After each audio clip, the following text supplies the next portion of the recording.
Kirsten Murray with that report. And now to the maverick businessman who over the past 15 years or so has created what surely must rate as one of the world's most unusual workplaces, with resounding success.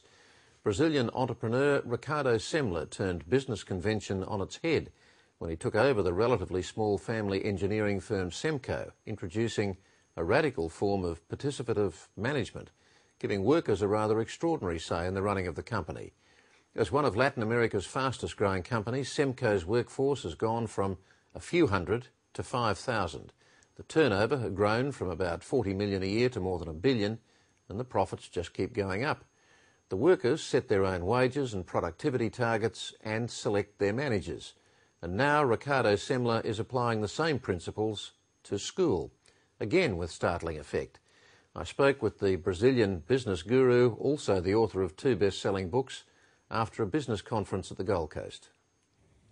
Ricardo Semler, after the amount of time that you've put into it, can you say with certainty that it really is possible to establish a truly democratic workplace in the modern world?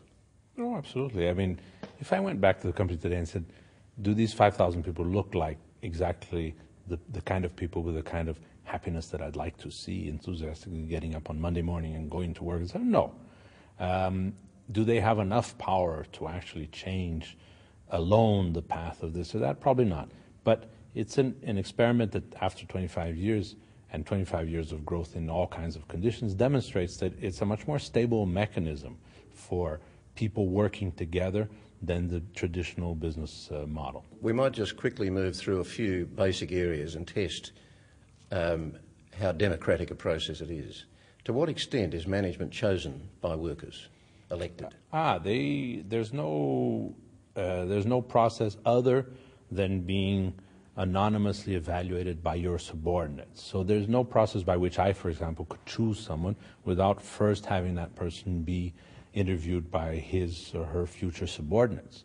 So in that sense, it's a process that's that can't be diverted by management power.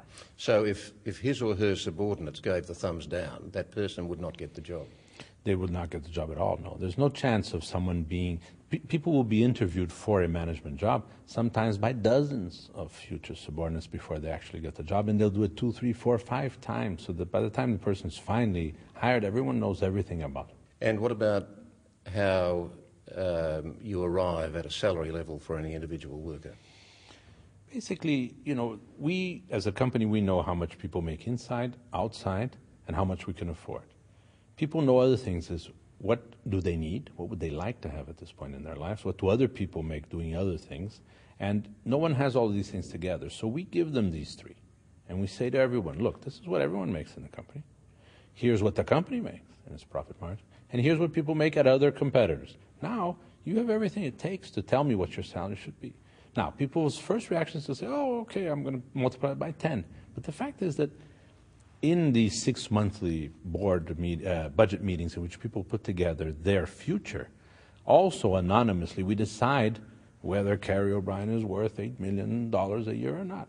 And if the fact that you think you're worth $8 million might not coincide with ABC's opinion, and if it does not... I think my opinion would be somewhat lower than that. But no, my opinion is good. Now, but what I'm saying is that what will happen is that it won't stick. And so people say, look, I think he's worth that, and he's fantastic, but maybe at BBC in London, not here. And so the person is out of a job. Your most recent book you called The 7-Day Weekend. Surely that's a bit of a misnomer because it implies that we can have fun all the time and not have to work. Yeah. Smart American editors, but it's tongue-in-cheek. But it was originally called The End of the Weekend.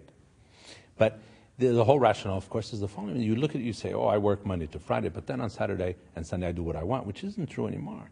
You're taking your kid to soccer by 10 o'clock. You're going to your mother-in-law for lunch. If you don't show up at the right time at the dinner reservation, you've lost the reservation. And this is how your weekend is structured. No one has any more idle time.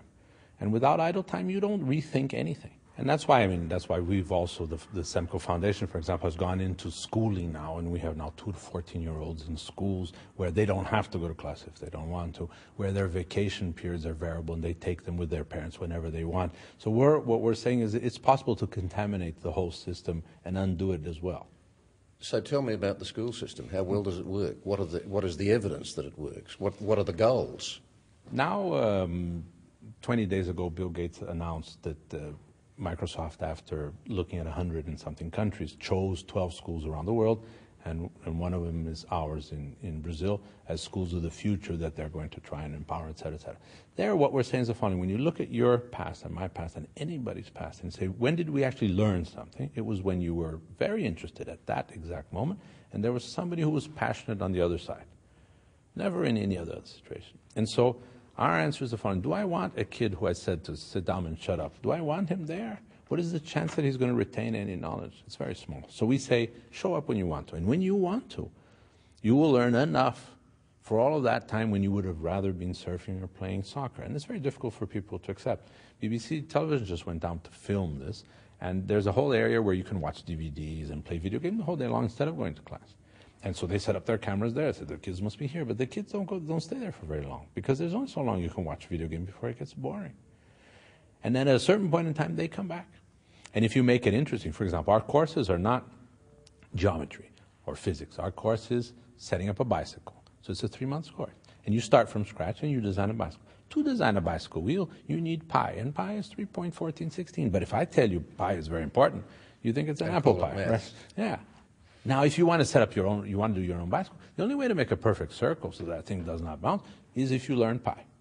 And so we set up these courses, and we have chemistry in the kitchen, and we find a different way of saying, this is very interesting stuff. It's just that we made it so boring, and we divided it into disciplines, and we made your life so terrible that you hate it. But you shouldn't hate it. It's wonderful to know how a life works. Do you have any respect for a corporate culture, say an investment bank, a very successful investment bank, where part of the culture is that everybody's at their desk by 7 or 7:30 in the morning, and the one who leaves before 7 at night is regarded as something of an aberration? And maybe they do make big profits and they get big bonuses. So why isn't that culture a symbol of success to you? It's basically a military culture. When you think, what's the difference between Colin Powell and Jack Welch? Are they not interchangeable? Sure they are. In an MBA or somebody from West Point, we talk about military terms all the time. We say, our business has this strategy, we're going to outflank them, we're going to fire this person. This is the whole rationale. This is also the age of the MBA, isn't it? That MBAs are seen as a kind of necessary prerequisite on the road to the top. Again, what respect do you have for that kind of thinking? Very little. I mean, I've stopped now, but I've been teaching MBA at MIT and at Harvard. In both places, I look at those MBAs and I say, I want you to look at the reading material here, and you're going to find Kafka and Marco Polo and Freud. I don't want to teach about Peter Drucker and strategy of this and that. You can pick up anytime you want. The real question is, how do I keep you at 45 from buying a red sports car and trading in your wife for a 19-year-old model? You know, that's an essence of life that we want to talk about. The rest you can learn. It's not that difficult. And what respect do you have for the business culture, the corporate culture that believes that you have to have a certain amount of fear in the workplace as a motivating force for your workforce? Which is, again, the military paradigm, because you take a flank of 11,000 Anzac people in Gallipoli, and you say, guys, we figured it's you 11,000 who need to die, okay? And the guy says, actually not, if you were to ask me. And so you say, I'm not going to ask you. And what I'll tell you is the following. If you do not actually go to Gallipoli, I will kill you anyway. The sergeant has orders to execute you if you try and leave. So then it doesn't really matter that you try and run against a few bayonets on the other side, because you're going to be killed anyway. And so that kind of fear in a company says, you show up here, you do your thing, we'll take care of you, which is not true. It's a fraudulent statement nowadays. We can't take care of you. We don't know that this job is going to Thailand within 2 years. And you do as I say and you'll be all right. And so the whole concept is already flawed at the very beginning. So there's very little respect for the idea that if I have enough terror, people will do the right thing. So what happens from here for you? Because I know you've got no great respect either for the 5-year plan. Do you have any idea where you and Semco will be 5 years from now? No. And I try not to think about it in the sense that it will always be, I think people's futures are always based on wishful thinking. You don't really say, I see myself 5 years from now in a hospital with a tremendous cancer problem. I don't see people looking at themselves 5 years ahead and seeing that. if they don't have the antecedents. So basically, people are wishful thinking. I will be better, the company will be better, I will be happier, I will have more kids, and so forth. So it's an exercise that I think you're not even ready for life if you actually prepare yourself so far ahead that you're actually forced to follow the path that you set for yourself, instead of just watching and realizing that you can take a dramatic right turn and nothing else will happen. I'm coming here from a honeymoon in Samoa, so you never know where your life is going. Ricardo Semler, thanks for joining us. Thank you.